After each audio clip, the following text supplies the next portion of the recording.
Frères et sœurs, laissez-moi d'abord remercier Monseigneur Namias de son invitation qui m'honore et me réjouit de prier avec vous Notre-Dame pour la paix dans le monde, la paix dans notre pays. En vous voyant, vous les jeunes, en cette cathédrale, en votre cathédrale, vous qui venez des collèges et lycées pour y fêter l'Immaculée Conception, je regarde avec vous Marie et je pense qu'elle nous dit et qu'elle vous dit quelque chose aujourd'hui. À l'époque de Jésus, vous savez, on se mariait beaucoup plus jeune qu'on ne se marie aujourd'hui. La Vierge Marie a accompagné Jésus. Elle l'a élevé en étant très jeune elle-même. Très jeune. Cette jeunesse de Marie n'est pas un détail. Et j'y vois une indication pour vous. Parfois, des jeunes sont conduits à porter des choses très difficiles, très lourdes, surtout pendant les guerres, celles d'hier et celles d'aujourd'hui. En 1917, des jeunes scolaires, dont beaucoup, près d'1 million, avaient perdu leur père dans les tranchées. Ils ont dû arrêter l'école, où leur école ne pouvait plus ouvrir, faute de professeurs. Ils étaient mobilisés à leur manière, en faisant la quête, en préparant les pansements des blessés, les patronages, les scouts, sans oublier les intrépides, les vaillantes, et tant d'autres jeunes ont donné pour que leur pays reste libre et retrouve la paix. La paix qui n'est pas simplement l'absence de guerre, mais qui est l'union des cœurs, la concorde des cœurs, pour un même bien. Ces jeunes avaient beaucoup moins de facilité que nous n'en avons maintenant dans la vie quotidienne. Ils mangeaient peu, ils ne vivaient pas dans le confort relatif qui est le nôtre aujourd'hui.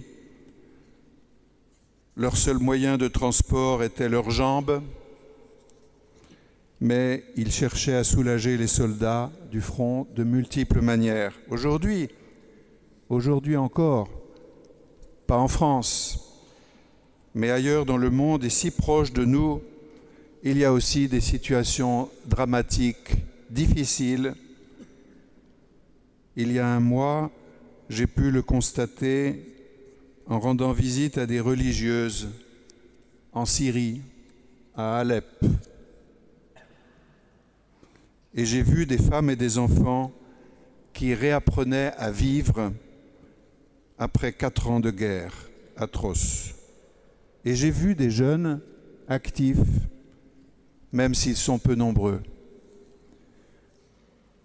Et même en temps de paix, des jeunes sont conduits à prendre eux aussi très tôt de vraies responsabilités qui leur paraissent et qui sont lourdes.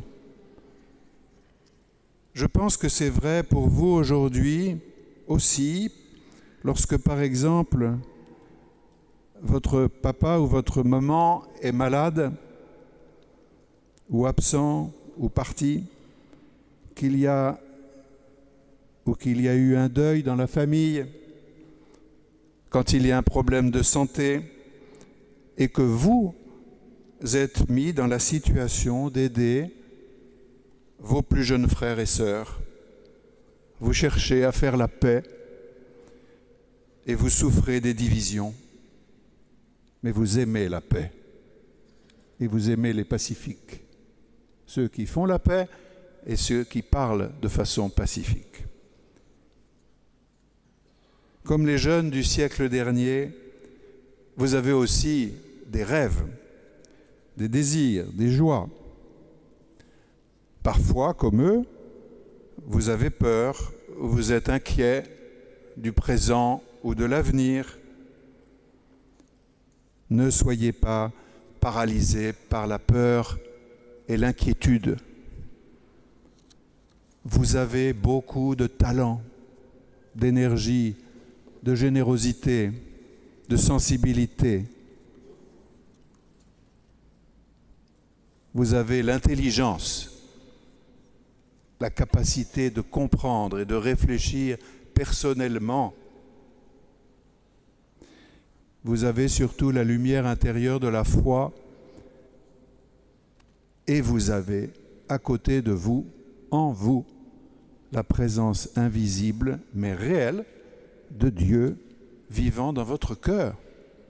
C'est pourquoi vous pouvez comprendre que la Vierge Marie est un vrai exemple pour chacun d'entre nous, pour chacun d'entre vous, et c'est pourquoi je vous encourage à vous appuyer sur elle. Dès que la Vierge Marie a été consciente, elle a su, elle a compris que Dieu l'aimait et aimait tous les hommes, sans distinction, et qu'elle voulait leur bien, et qu'il voulait leur bien. Marie se savait entre les mains de Dieu. Et c'est pourquoi elle dit « Mon âme exalte le Seigneur, exulte mon esprit en Dieu, mon Sauveur. » Elle est joyeuse. Ces paroles qu'elle dit à l'ange,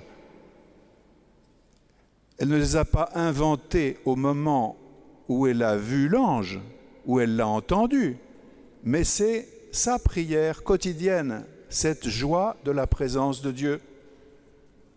Mon âme exalte le Seigneur. Il s'est penché sur moi, qui suis tout petit, qui suis toute petite. Il renverse les puissants de leur trône. Oui, on peut être impressionné par beaucoup de choses, mais Dieu est plus grand, plus fort, fait son chemin dans les cœurs, et ce qui n'est pas vraiment solide s'écroulera. Il élève les humbles. Marie n'a jamais eu peur des hommes.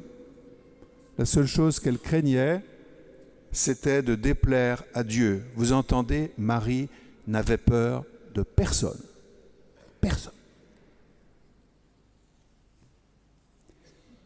Marie est une femme d'écoute. Elle tend l'oreille pour entendre ce que Dieu lui dit. Tu aimeras le Seigneur ton Dieu, ton prochain comme toi-même. Bienheureux les pauvres de cœur, bienheureux les doux, bienheureux les assoiffés de justice. Ou plutôt, elle entendait, bienheureux toi qui es pauvre de cœur, bienheureux toi qui es doux, bienheureux toi qui es assoiffé de justice. Elle est attentive à ce que Dieu lui dit et va lui dire. Elle a aussi très bonne mémoire. Dans sa prière, elle se souvient de tout ce que Dieu a fait hier et aujourd'hui. Vous savez, c'est très important de se souvenir de ce que Dieu a fait, parce que s'il nous a sauvés de situations difficiles, eh bien, il continue à agir aujourd'hui. Elle se souvient de ce que Dieu a fait. Sa prière, pleine de confiance, c'est une conversation avec Dieu. Vous savez que la prière, c'est une conversation très simple. Comme vous, par exemple, elle se demande et elle demande à Dieu, Seigneur, pourquoi tant de violence? Pourquoi tant d'injustice entre les hommes? Pourquoi les guerres? Est-ce que tu ne peux pas me répondre tout de même un peu? Vous priez de temps en temps comme ça, dans votre conversation avec Dieu, et vous n'entendez pas toujours la réponse. Mais vous lui dites. Et dans cette conversation, elle ne se contente pas de crier à Dieu ses questions. Marie se retrousse les manches. Elle est active. Et quand le Seigneur vient la voir, il ne lui dit pas « Où es-tu? Où te caches-tu ?» Il la trouve tout de suite Et ce qu'elle a à lui dire, c'est « Me voici, je suis là, je suis là, je suis prête ». Elle se met avec courage à vivre comme une jeune de son âge. Qu'est-ce que ça veut dire? C'est qu'elle prend tout de suite des bonnes habitudes qui deviennent des réflexes. Faire le bien, supporter, tenir dans les difficultés, ne pas penser qu'à soi, faire attention aux plus faibles, mais aussi s'amuser, jouer, danser, rire, se détendre, être positive, profiter de toutes les bonnes occasions pour construire, pour inventer, pour servir, comme elle le fera avec sa cousine Élisabeth. Toute son enfance, toute son éducation l'ont préparée à devenir la mère de Jésus, le Sauveur, à lui faire toute la place en son cœur et en son corps. C'est pour cela qu'elle a accompagné Jésus discrètement, mais toujours jusqu'au pied de la croix, et qu'elle a accompagné les apôtres dans l'annonce de l'Évangile.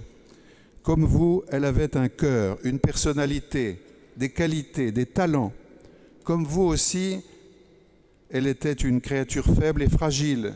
Quelquefois, elle était tentée par la facilité ou la paresse ou le découragement, mais elle n'a jamais marché avec la tentation. Elle n'a jamais cédé à la tentation. Elle n'est pas entrée en tentation parce qu'elle s'appuyait sur Dieu, sur l'action de l'Esprit Saint qui la couvrait de son ombre. L'Esprit Saint nous couvre aussi de son ombre et vous comprendrez l'image comme un manteau qui tient chaud pendant l'hiver.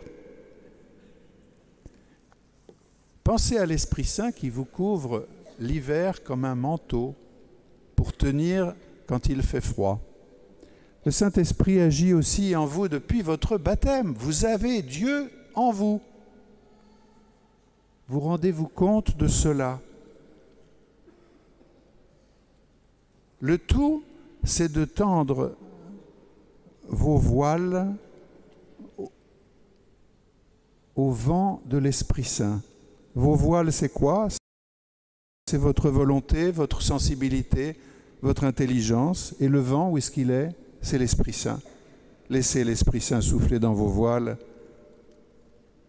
Si vous vous appuyez sur la force de l'Esprit, si vous accueillez les dons de force, d'intelligence, de sagesse, tous les dons de l'Esprit Saint, il vous donnera les mots qu'il faut pour expliquer votre foi à ceux qui ne la partagent pas. Il vous donnera le goût de la prière. Il vous donnera l'audace de vous risquer un peu pour les autres. Je voudrais peut-être insister sur un don de l'Esprit Saint et je terminerai par là. Terminer sur un don de l'Esprit Saint qui agit en vous et dont l'importance est grande. Je parle du don de force. Qu'est-ce que c'est que le don de force? C'est le contraire de la violence et c'est le contraire de la mollesse. La force consiste à tenir bon comme croyants, sans nous fâcher, sans nous laisser désemparer, en cherchant à répondre avec douceur et tranquillité à nos amis ou à nos connaissances qui nous posent des questions, ou même à ceux qui ne nous aiment pas du tout. Le don de force consiste à être fidèle à la foi et à la charité, à être attentif aux pauvres, joyeux, à nous garder de faire le mal ou de dire du mal, car dire du mal, c'est une forme de meurtre qu'on pratique allègrement aujourd'hui sous toutes les formes. La force des personnes libres ne consiste pas seulement à éviter de faire le mal, mais à empêcher le mal de gangréner notre cœur. Elle nous pousse à nous engager pour le bien, à nous respecter nous-mêmes, à respecter les autres, à être attentifs à ce qui peut choquer et blesser, toujours préférer ce qui construit, refuser ce qui détruit et abîme, parce que l'homme et la femme sont à l'image de Dieu et qu'on ne peut pas les traiter comme des objets dont on profite et qu'on jette quand ils ne servent plus. Mes amis, je termine pour cette fois. La Vierge Marie est pour nous tous un splendide encouragement et une aide maternelle dans notre vie, puisqu'elle est vivante aujourd'hui, puisqu'elle est avec Jésus ressuscité, elle est ressuscitée. Splendide aide, comme elle le rappelle à Lourdes, à Bernadette, à Fatima, aux enfants, à Guadalupe, à un jeune berger, à Catherine Labouré, une jeune religieuse. C'est curieux, c'est toujours des jeunes. Elle donne, mais aussi elle demande. Elle compte beaucoup sur votre prière, sur votre engagement et sur votre courage. Et nous, les aînés, nous sommes là pour vous encourager, non par les paroles, mais par l'exemple, par l'exemple. Jésus n'a jamais abandonné Marie, il nous confie à elle, comme il nous l'a dit sur la croix, et elle ne nous abandonnera jamais. Amen.